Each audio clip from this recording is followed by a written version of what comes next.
সূর্য যেমন সন্ধ্যার আকাশে হারিয়ে যায়, আমারও ঠিক মন চায় এত সুন্দর স্নিগ্ধ মুক্ত পরিবেশে হারিয়ে যেতে। Hey everyone, this is Panthar. আশা করি তোমরা সকলে ভালো আছো। আজকে আমরা চলে গিয়েছিলাম নির্ঝর আবাসিক এলাকা, যেখানে চাইলে জনসাধারণ এক্সেস নিতে পারে না, হয়তো কোনো আর্মি পার্সন বা ভেতরে কেউ পরিচিত থাকতে হয়। তো আমার ছোট মামা যেহেতু আর্মিতে আছেন, সো আমি নির্ঝরে যেতে চাচ্ছিলাম অনেকদিন ধরে। তাই মামা বাসাতে বেড়াতে আসার সাথে সাথেই মামাকে ধরলাম, চলো মামা ঘুরতে যাই সবাই মিলে। তো যে ভাবনা সেই কাজ, আমরা সকলে মিলে রেডি হয়ে চলে গেলাম নির্ঝরে। আর নির্ঝরে না দিনের বেলা খুবই অ্যাভারেজ, কোনো কিছু নাই, বাট রাতের এই ভিউটা জাস্ট লাইক সিঙ্গাপুর ব্রিজের মতো। আমার মনে হয় প্রতিটা এলাকা বা প্রতিটা জায়গাতে এমন ধরনের একটা সাইট করা উচিত, তাহলে একটা জায়গার উপরেই মানুষের আকর্ষণ থাকে না। এরকম পরিষ্কার একটা জায়গায় সেখানে এত সুন্দর করে একটা লেকের ভিউ করা, লাইটিং করা, মন মানসিকতা তো এমনি ভালো হয়ে যাবে। এত সুন্দর সুযোগ সুবিধা শুধুমাত্র তাদের জন্যই করেছে, আমরা জনসাধারণ মানুষ কি দোষ করেছি? যাই হোক, কমপ্লেন করতে দিলে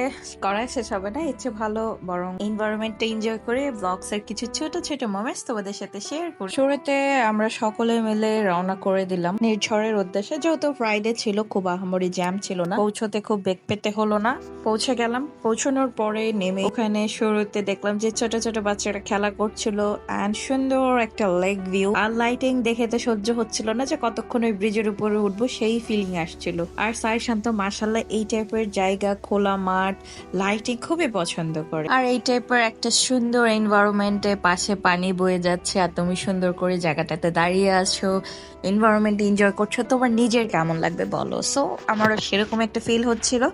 এরপর হাঁটি হাঁটি পাপা করে উঠে গেলাম ব্রিজের উপর। এখানে বেশিক্ষণ থাকা যাবে না, খুব ভালো করে জানি, তাই দ্রুত একটু হেঁটে চলে নিজের কিছু মোমেন্টস নিয়ে নিচ্ছিলাম। আর যেহেতু এখানে একটু পরপর আর্মি টহল দেয়, সো এখানে বেশিক্ষণ দাঁড়ানো যাবে না, গাড়ি আসা যাওয়া করে, তাই আমরা সাইশানকে উঠাই নাই, জাস্ট আমি আর আপু উঠেছিলাম। জাস্ট লাইটিং আর সুন্দর একদম ব্রিজের উপর থেকে পানিটা দেখতে আরো সুন্দর লাগে। এটা এনজয় করতে মনে হচ্ছিল না যে আমি ওখান থেকে আসি, রয়ে যাই। এজন্যই মানুষ এখন দেশের বাইরে বেশি যাওয়া প্রেফার করে, কারণ ওখানে এগুলো ভেরি কমন। আমাদের দেশে হয়তো সব জায়গাতে নাই, কিছু কিছু জায়গাতে আছে। আর ধুলাবালু অতিরিক্ত পরিমাণে, ইদানিং অনেক জায়গায় একটু আপডেট হচ্ছে, আরো টাইম লাগবে, ইনশাল্লাহ আরো হয়ে যাবে। বাট ওভারঅল আমার কাছে এরিয়াটা সুন্দর লেগেছে, এনভায়রনমেন্টটা সুন্দর লেগেছে, আর এত সুন্দর মুক্ত পরিবেশে বাচ্চাদের নিয়ে ঘুরতেও অনেক আরামদায়ক, প্লাস ওরাও অনেক পছন্দ করে। তোমাদের যাদের অপরচুনিটি আছে বা সুযোগ হয়, অবশ্যই গিয়ে ঘুরে আসবে।